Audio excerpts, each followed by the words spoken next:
சென்னையில் இருந்து சிங்கப்பூர் செல்ல வேண்டிய ஏர் இந்தியா விமானம் இயந்திர கோளாறு காரணமாக 7 மணி நேரம் தாமதமாக புறப்பட்டதால் 142 பயணிகள் கடும் அவதிக்குள்ளாயினர்.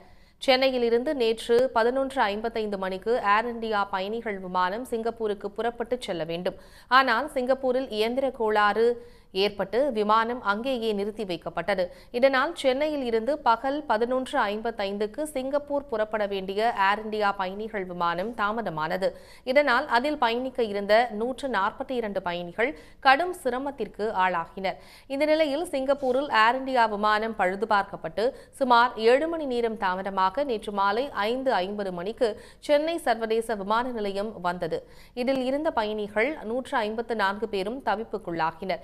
இதையடுத்து சென்னை விமான நிலையத்தில் ஏற்கனவே பல மணி நேரம் காத்திருந்த பயணிகள் இரவு 7:15 மணிக்கு சென்னையிலிருந்து சிங்கப்பூர் புறப்பட்டுச் சென்றனர். உடனுக்குடன் செய்திகளை தெரிந்து கொள்ள சன் நியூஸ் பெல் ஐகானை கிளிக் பண்ணுங்க.